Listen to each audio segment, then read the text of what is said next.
자, 이제부터 중요한 이야기입니다. 금요일 새날 방송 이후부터 계속 제가 머릿속에 맴도는 거 있잖아요. 여러분, 김호중 공장장의 증언과 박선원 의원의 증언 이런 것들이 있잖아요. 그러니까 가끔씩 이제 인터넷을 보면 그런 느낌이 들어요. 야, 김호준 말이 너무 과장됐다, 허풍이다, 그럴 리가 있냐, 미국은 바보냐 했잖아. 한 방에 정리하는 방법이 있어요. 야, 너는 그러면은 윤석열이가 계엄 내릴 걸 예상이나 했냐? 똑같은 거예요. 그 중에 하나만 딱 꽂혀 있으면 사실은 이게 그냥 내란 사건이 아니라 북한군을 만들어서 가짜로 준전시 상황을 만들고 그걸 빌미로 계엄을 내리려고 했던 사건이에요. 근데 그게 북한군 위장한 또는 북한의 어떤 그 도발을 만들지 못해가지고 결국에는 사건 이상하게 끝났지만 얘네들 마음속에 들어있던 그 의도는 상상을 초월할 만큼 경악할 만한 사건이에요. 결국은 윤석열이 원했던 거는 누구 말 맞다나 전쟁을 일으키고 자기가 통일 대통령이 된다는 망상이었던 것 같아요. 그런 의미에서 봤을 때 한동훈을 사살한다는 거 이거는요 사실 가능성이 280%입니다. 간단하게 이야기해서 1차 세계대전이 왜 일어났어요? 사라예보에서 울려 퍼진 황태자 한 발에 죽이고 그것 때문에 전쟁의 총성이 퍼진 거잖아요. 우리나라에서 황태자의 역할을 하던 게 누구였어요? 한동훈이었어요. 정치적인 황태자. 물론 이제 사이가 많이 갈라졌다고는 하지만 그렇기 때문에 전쟁의 불씨를 퍼뜨리기 가장 좋은 한 발의 총성은 잡았을 때 이거예요. 네. 그러니까 이제 그 얘기 하나씩 해보시자고. 어저께 추미애 의원이 그 공개한 자료에 보면요. 방첩사령관이 검찰과 국정원 공조 지시를 했다 이런 겁니다. 그러니까 지금 검찰, 국정원이 도드라지지가 않잖아요. 윤석열 내란의 공범으로서. 네. 근데 여기에 보면은 검찰과 국정원에서 올 거다. 중요한 임무는 검찰과 국정원에서 할 거니 그들을 지원하면 된다고 지시하였다고 함.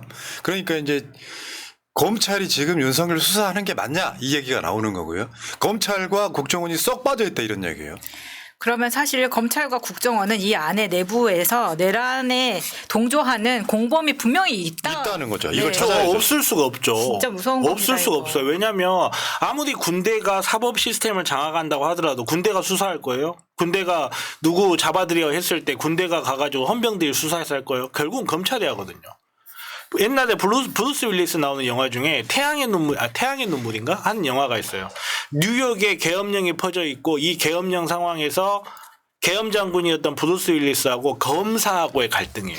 그러니까 결국은 법을 중심으로 돌아가는 국가에서는 마샬 로도 로거든요. 계엄령도 법이란 말이야. 이거를 시행해 나가는 데 있어서는 검찰의 협력, 경찰의 협력이 절대적으로 필요하거든요. 그럼 이런 상황에서 검찰은 수사에서 손을 떼야지. 근데 또 그렇게 이야기하면 또 경찰은 그러면. 그러니까 지금 서로 이게 경쟁을 하면서 검찰에서 경찰 특수본에 우두머리 2명을 또 수사를 하고 있고 서로 이런 그러니까 그거는 경쟁을 시키면서 정말 그거는 지혜를 모아가야 되는 문제고 검찰도 견제를 해야 되고 경찰도 견제를 해야 되고 그런 상황인 거죠. 내란이 난 상황이라는 게 결국은. 근데 이런 부분에서 검찰이 개입이 안 돼 있다 저는 못 믿어요. 그런 말은. 무조건 개입이 돼 있을 거라고 봐요. 왜 예를 들어서 정치인들 체포를 하면 검찰이 해줘야 될 일들이 있잖아요. 그럼요. 그러니까 그런 수사. 상황들이 있는 거죠. 답 정해놓고 수사하는 자, 근데 그런 이제 여기서 하나씩 더 알아보겠습니다. 정보사 노상원 전 정보사령관 긴급 체포. 그다음 거 보여주셔야 돼요. 이게 뭐냐면 제가 노상원이가 예전에 정보사령관이었고요. 정보사가 원래 어디에 있었냐면요. 대법원 근처에 있었습니다. 서초동에. 거기 정보사 땅이 엄청나게 커요. 아직도 정보사 거야 그게. 나중에 안양으로 이전을 합니다. 강덕구원 지역구로. 그게 이제 정보사인데 저 노상원이가 우리가 말을 내고 했던 저 노상원이는 박근혜 때 정보사령관이에요. 정보사 애아부대가 HID입니다. 근데 지금 드러나고 있는 건 저 노상원이가 포고문을 실질적으로 작성한 자인데 이비혁 소장이고 지금 그만뒀으니까 민간인 신분으로 드러나지 않게 관여를 했다 이 이야기예요. 그리고 김용현하고 굉장히 친분이 있고 계엄 전후로 여러 차례 통화를 했다라고 하는 그러니까 지금 우리가 아까 검찰 국정원 플러스 물론 얘네들 지금 이제 막 드러나기 시작해가지고 체포되고 구속되고 그러는데 저 노상훈이가 김용현하고 친분을 이용해서 전혀 자격도 없는 자가 이 계엄령에 관여돼 있다라고 한 얘기가 나오는데 여기에 저 노상훈하고 현재 그 정보사령관 같이 연결돼 있는 거예요 지금. 네, 현재 사령관이 문상우. 네, 문상호랑 노상훈이 연결돼 있는 거예요. 그러니까 이게 되게 무서운 게 이번 계엄령의 한동훈 사살의 핵심을 얘네들이 쥐고 있는 거예요. 아니, 그러다 보니까 이게 계엄이 해제됐어도, 그러니까 국회에서 계엄 해제 의결이 되고 난 다음에 윤석열이 해제하겠다고 선언하는 그 사이가 있잖아요. 그 사이에 지금 김용현과 노상원은 서로 통화를 통해서 추가 작전에 대한 논의를 했다는 지금 네. 이게 나왔잖아요. 그러면 그 추가 작전이라는 거는 끝까지 포기 안 했다는 거라고 볼 수밖에 없거든요. 그 문상호가 국회 나와서 처음에 거짓말합니다. 관여되지 않았다고 거짓말하다가 계속 가다 보니까 대기조가 있었다. 그러니까 그 김어준 공장장의 국회 증언과요. 이게 연결을 시켜보면 지금 김어준을 막 못 믿겠다고 선동하는 애들은 다 이직들이에요. 그런 작전 세력이라고 보는 게 맞는 게 왜냐하면 계엄의 전모가 드러나는 상황에 한동훈 암살이라고 하는 게 뭐 속초에서 뭐 8명 들어오고 저기 판교 뭐 이런 데서 대기하고 있었고 이런 거잖아요. 얘네들이 임무는 다른 게 없다니까요. 한 20, 30명으로 체포합니까? 북한군들을 유장하는 거예요. 다시 한번 정리를 해드리면 지금까지 나오고 있는 정보는 이런 거예요. 계엄령을 내리려고 북한을 계속 자극을 합니다. 그러니까 제가 계속 말씀드린 것처럼 박상학이 같은 자들 이용해서. 철저히 이용해가지고 드론 띄우고 북한 쪽으로 막 보내요. 북한에서 뭔가 도발을 해주기를 계속 기다렸는데 안 된 거예요. 그러니까 계엄령을 내리는 명분을 만들기 위해서 저 정보사의 HID를 동원해가지고 사실상 내란을 일으키는 상황이에요. 근데 이게 실패를 한 거예요. 그리고 나서 얘네들 시나리오는 그런 거잖아요. 한동훈 뭐 사살하고 뭐 어떻게까지 이루어질지 모르겠지만 미국 사살해서 미국을 이용해서 북한 타격하게 만들고 그러저런 이유로 계엄을 일으키는 그런 시나리오였다는 거잖아. 그럼 보통 이제 그거는 이제 고유 명사가 있어요. 팔스 플래그 오퍼레이션이라고 그래가지고 가짜 깃발 작전이죠. 쉽게 말해서 아군이 적군의 깃발 들고 내부 혼란을 일으키는 거. 이거 역사적으로 굉장히 오래된 작전이고 이런 일이 있으면 항상 등장해요. 항상 등장하는 작전이기 때문에 너무나 개연성이 있어요. 개연성이 없는 이야기가 아니라 그냥 역사적으로 너무 많아요. 예를 들어서 뭐 2차 대전 때 오토 스콜체니 뭐 통킹망 사건, 메이노 사건 다 그런 거거든요. 그렇게 내부적으로 혼란을 만들고 그 혼란을 이용해서 타국과 개전을 하는 것. 이건 너무나 개연성이 있는 거고 그리고 저 같은 경우는 진짜 개인적으로 소름이 돋았던 건 뭐냐면 그 생화학 테러 이야기 있잖아요. 생화학 테러를 어떤 식으로 어떻게 준비했는지 모르겠는데 이게 우리나라 엄청난 외교적 문제가 될 수 있어요. 왜냐하면 우리나라 1970년대 이미 생물학 무기에 대해서 사용하지 않기로 국제 조약을 맺었고 1997년에 화학 무기를 사용하지 않기로 국제 조약을 맺었어요. 그러면 만약에 얘네들이 생화학 테러를 위해서 어떤 준비를 했다면요. 우리는 생화학 무기 그 사용 금지 국제 조약을 어긴 게 돼요. 어디까지 준비가 되는지 모르겠는데. 아니 미국이 이라크 왜 쳐들어간지 아세요? 생화학 무기 때문에 WMD 그때 당시 대량 파괴 무기 해가지고 핵무기 생화학 무기 이거 찾는다고 미국이 들어갔어요. 만에 하나 정말로 이 무지몽매한 자들이 자기 권력 욕구 하나로 생화학 테러를 어느 정도 구체적인 수준까지 만약에 갔다. 우리나라는요 생화학 무기를 샘플로도 가지고 있을 수가 없는 나라예요. 근데 만약에 정말로 여기에 어떤 실행에 들어갔다. 그럼 우리 윤석열이 아니라 대한민국이란 국가가 국제법에 심각하게 위반한 게 되거든요. 이건 굉장히 나중에 중요한 문제가 되죠. 아니 근데 생화학 테러라는 말 자체가 이게 사실 적을 위해서 쓴다는 경우는 봤어도 누가 자국민한테 이런 거를 씁니까? 그러니까 이게 핵심을 너무 벗어나는데 그렇게 해서 계엄령을 내리고 국회의원들을 모두 다 끌어내리고 계엄 해제 못하게 만들고 이미 이제 그 상황이면 얘들이 시나리오대로라면 지금 저 한동훈이 사살된다든가 하는 식의 상황이 벌어진 거예요. 한동훈만 사살됐을까요? 저희는 그러니까 그리고 나서 22대 총선은 부정선거였다라고 주장을 하고 그렇죠. 국회 해산시키고 다시 선거에서 국민의힘이 3분의 1을 가지면 개헌해서 여기까지 말하면 그게 가능해 하는 사람들이 있단 말이에요. 그러면 여러분 다시 한번 물어볼게요. 계엄령 상상이나 했어? 그러니까 충분히 이러고도 남을 놈들이었다는 거죠. 지금 왜 그 김건희가 그 누구한텐가 전화해가지고 저 극우 유튜버들 있잖아요. 전화해가지고 한동훈 죽여달라고 했다잖아요. 그 증언이 나오고 있잖아요.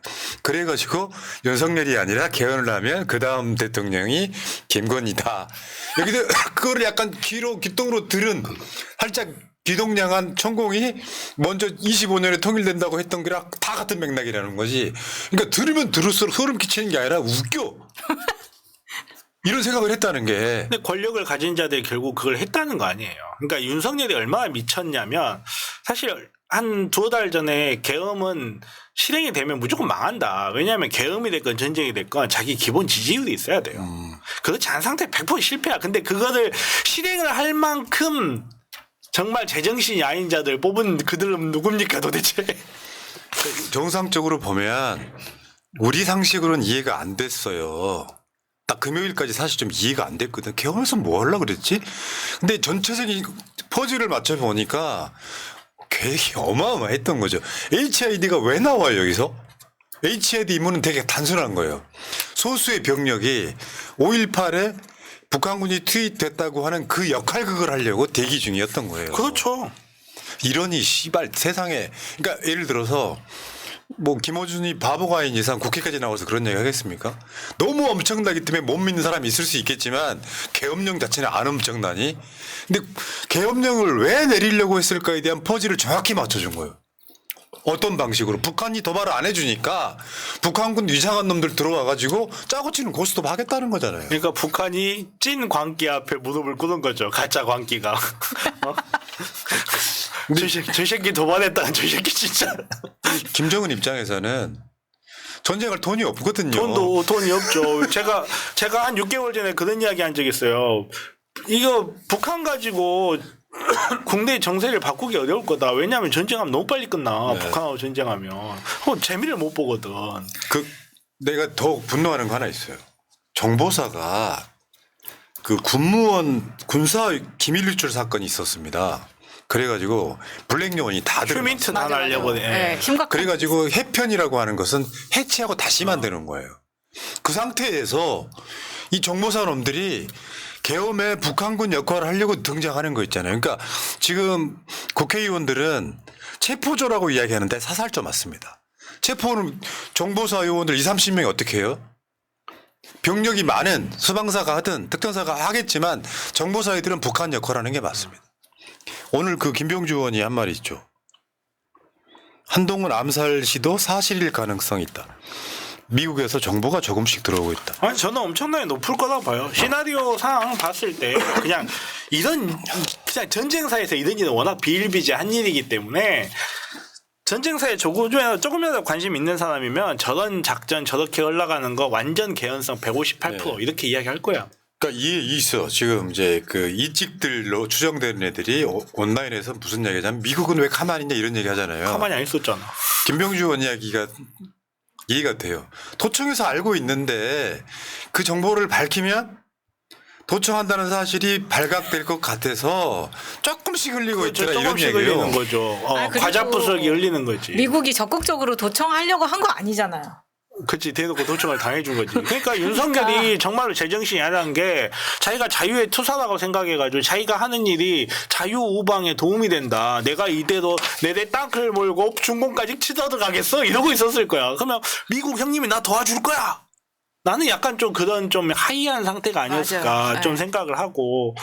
그리고 왜 그런 이야기 나왔죠. 미 제8군이 당시에 한국군을 제압하기 위한 목적으로 출동 준비를 하고 있었다고. 처음에 그 이야기에서 뭔 소리까? 이거는 뭔 소리까 했는데 정말로 화학 테러 준비에다가 미군을 사살하려는 목적까지 있었으면 미 제8군이 움직일 완벽한 모든 명분이 갖춰지는 거거든요.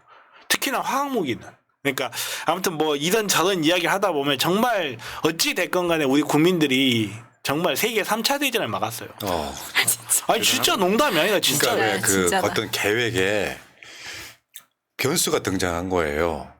시민들 그렇게 많이 모일 줄 몰랐던 거야. 그 국회 앞에 시민들이 국회의원들 들어가게 막 도와주는 상황이었죠. 경찰에 맞서가지고 그때 정보사 사복 요원만 50명이 풀려 있었답니다. 첫 방첩사 사복 요원만 50명이 풀려 있었다. 그게 무서운 것 같아요. 아, 그 주위에 우리 시민인 것 같은데 방첩사 사복조들이 그만큼 있었다는 거잖아요. 세월호 때도 그런 이야기 있었잖아요. 신발이 다 방첩사를 사복 입고 왜 풀어놨겠어요?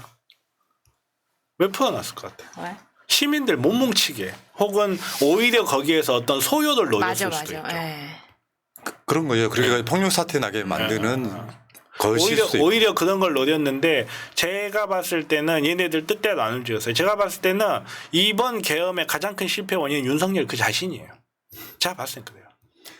그러니까 항상 시뮬레이션을 정확하게 하고 한 방에 딱 가야 되는데 계획대로 아무것도 계획대로 되지 않는 안 거예요. 됐어요. 계획대로 아무것도 안 됐고 그리고 제가 봤을 때는 철저하게 준비를 할 때는 날짜라는 요소를 봤어야 했는데 그거를 어긴 건 아마 윤석열 그 스스로였어요. 누군가 태기를 했겠죠. 예. 누군가 태기를 했을 수도 12월 있고 3일 날. 아니면 우리 영혼이 날아가기 전에 안 하면 안 된다 이런 압박감이 있을 수도 있고 여러 가지 원인이 있을 수 있는데 결국은 가장 큰 원인은 돼지 새끼 한 마리가 그러니까 군의 계획은 사실상 치밀했다고 보이는데 그거를 실행한 날짜에 대해서 굉장히 뭔가 그 명태균 같은 게 터지고 막 이러니까 갑자기 조바심에 태기를 잘못한 거예요. 그러니까 작전을 짤 때 날짜라는 요소는 어마어마하게 중요한 요소거든요. 그거 한 달 뒤에 하나 오늘 하나 어차피 그 군인이 구군이고 그 위에가 그 위에인데 뭐가 달라질까 하지만 결코 그렇지가 않거든요. 군사작전은 특히나. 근데 자기네들 나름대로 정밀한 시나리오를 따고 시뮬레이션 했는데 그걸대로 제대로 안 돼 보니까 헬리콥터 날라오다가 제자리 빙빙 돌아버리고 군인들도 제대로 제 시간에 출동을 못 해버리고 이런 부분에서 그러니까 모든 게 윤석열 때문이야. 같은 방에 넣어주세요.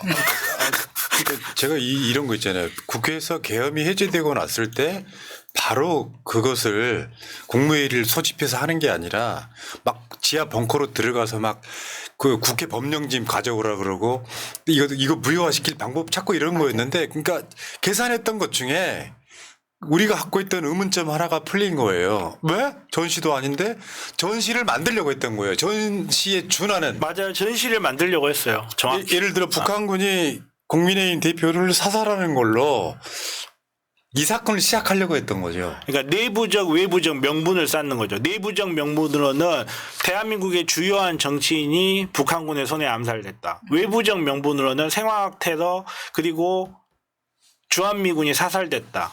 그러면 내부적 외부적으로 자기네들에 봤을 때 완벽하게 명분이 생기는 거예요. 전쟁을 위한 모든 분위기가 생기는 거고 우리가 지금이야 이렇게 이야기하지만 한동훈이 예를 들어서 정말로 머리에 총 맞은 채로 시체도 둥둥 떴다고 생각해봐요. 머리 벗겨지고. 그러면 일반인들 입장에서는 이성을 잃을 수밖에 없거든요. 특히나 그게 우리의 주적이다. 저는 그렇게 생각은 안 하는데 주적이다라고 이끌어지는 북한이 한 수행이다 하면 그냥 국가의 분위기 자체가 전쟁을 걷잡을 광풍이 불어버리죠. 광풍이. 계엄령은 당연한 거고. 그러니까요. 언론들은 일제히 윤석열을 지키자고 나올 거고 그 상황이 안 만들어진 그 끔찍한. 들을수록 소름 끼치지 않아요? 정말 소름 끼치는 순간이었고 정말 뭐라 해야 될까 아니 농담이 아니라 세계 운명이 풍전등화였어요. 왜냐하면 여러 번 이야기하는데 한국하고 북한하고 전쟁이 나면요 32개의 시뮬레이션 전체에서 여객전쟁이었어요 결과가. 왜냐하면 북한은 어떻게 잠재운데도 러시아하고 중국이 가만히 있어요. 절대 가만히 안 있거든요. 그러면 정말 세계 3차 대전이야. 자. 야 히틀러 다음으로 진짜 우리 대단한 놈 가졌다 정말. 그러니까 결론. 그래서 이 새끼는 사형시켜야 되는 거예요. 진짜 나쁜 놈인 거고 정신병자 같기도 하고 심신미약을 주장하지 마라. 그 우리가 봤을 때 어떤 그 감정적 거지 심신미약 주장하지 마라. 그럼 애초에 당선된 게 잘못됐다는 걸 인정하는 거니까. 자 윤석열이가 왜 그 계속 거짓말했던 것들 있잖아요. 뭐 국회를 막 겁만 주려고 했다 이런 뉘앙스로 계속 이야기했잖아요. 그래서 누가 계엄을 하는데 300명 정도 뭐 군대를 동원하냐 했는데 지금 밝혀지는 것만 1,500명 이상인데요. 대체적으로 1,600명이 좀 넘는 걸로. 근데 정확하게 계엄에 민간인도 있을 거 아니에요. 정보사 사람들 있잖아요. 민간인 경우 되게 많습니다. 그러니까 한 1,600명 정도가 늘어나는데 지금 밝혀지면 더 늘어날 수도 있다. 그러니까 지금 계엄에 제가 그렇지 않아도 그 지난 주말 전에 목요일 금요일 날 여러 가지 제보 되게 많이 받았거든요. 그 밖으로 안 드러난 부대들이 몇 개 더 있다라는 이야기까지 들었었고 네. 심지어 진보 유튜브 체포 계획도 있다는 이야기를 들었어요. 그러니까 약간 좀 구독자 많은데 위주로 해가지고 어우 살았다. 큰일 날 뻔했네. 그러니까 지금 저런 상황으로 계속 드러나고 있는 것이고요. 지금 여러분들 윤석열 탄핵됐다고 우리가 안심하고 이렇게 잃은 게 저런 식으로 민간인 또는 국민들이 살상될 가능성이 매우 높은 진짜 어마어마한 상황이었다는 게 계속 드러날 거고요. 윤석열이 구속되거나 이런 상황 되면 더 어마어마한 것들이 또 나올 겁니다. 그럴 것 같아요. 근데 저렇게 질서 유지를 위해 소수의 병력을 잠시 투입한 것이 폭동이란 말입니까? 저 말에 진짜 여러 뒷목 잡더라고요. 저 말 때문에 오히려 국민의힘을 지지하던 사람들까지 더 이상 윤석열을 지지하지 못하게 되는 결정타였다고 봅니다. 그렇죠. 뭐 자백이지 뭐. 지가 보냈다는 거 아니야. 그러니까 지가 지금 투입했다는 거잖아. 윤석열이는 다른 거 없어요. 방법이 없습니다. 그냥 사형입니다. 일단 선고는 좀 길게 좀 살게 내버려두더라도 일단 사형이에요. 저는 개인적으로 이분한테 변호인단 이런 거 필요 없으니까 싼 사람으로 고용하시고 어차피 결과는 똑같아요. 그러니까 지금에 와서 그 윤석열이 계엄령을 내릴 걸 우리가 상상도 못했던 것처럼 걔네들이 갖고 있던 계획 다 실행되거나 성공하지 못했습니다만 상상을 초월하는 거였어요. 다른 거 다 잊어버리시고 내란에 준하는 상황을 만들려고 했던 거죠. 조작. 그리고 나서 했는데 이게 손발이 안 맞았던 거죠. 전 그렇게 봐요. 자, 청주로 간 살롱줄리님, 청주 가셨어요? 청주의 새로운 삶을 위해 오픈합니다. 좋습니다. 벌써 뛰셨어요? 예. 청해 피싱 TV님, 토요일 국회의사당역 5번 출구 스타벅스 앞에서 따뜻한 탄핵커피 1,004잔 초코파이 1,004개 무료 나눔하고 왔네요. 와. 2030 아들 딸들아, 나중에 초코파이 찾는데 부족해서 미안해 하셨습니다. 진짜 대단하시다. 여보 국힘에 관짝 하나 놔드려요님. 마차님은 명신이가 따로 체포해서 괴롭혔을 가능성 100% 크크 하셨습니다. 멧돼지 잡으러 가자님. 예전에 사형 시설 정비도 계엄 준비 하나였을까 싶네요 하셨습니다. 그러니까 이게 북한이 쳐들어왔다. 북한 일종 게릴라가 뭐 쳐들어왔다. 계엄령 냈다. 딱 그 상황을 조작해서 만들어 놓으면 국민 자체의 저항 불가예요. 응원봉 드신 분들 상당수가 민주당 규탄하고 있을지도 몰라. 그럴 수도 있어요 정말로. 자 여기까지 하겠습니다. 자 약간 지금 속보 때문에 많은 분들이 궁금해하시는 이야기. 뭐요? 아닌 것 같아요 근데. 왜요? 뭐가 속보가 뭔데요? 헌재 탄핵 심판 주심이 정영식이다. 아니 근데 비공개도 했는데 아닐 거예요, 아닐 거예요. 이게 지금 속보로 났다는 건 오보일 가능성이 크고 그게 맞는지 제가 찾아봤는데 그러니까 정영식이 손으로 윤석열 처단하는 거 보고 싶네요. 이제 찾아봤는데 그렇게 중요한 거 아니고요. 그런 기사는 안 그리고 헌법재판 같은 데서는 주심 재판이 그렇게 많은 역할을 하는 게 아니에요. 예. 자 여기까지.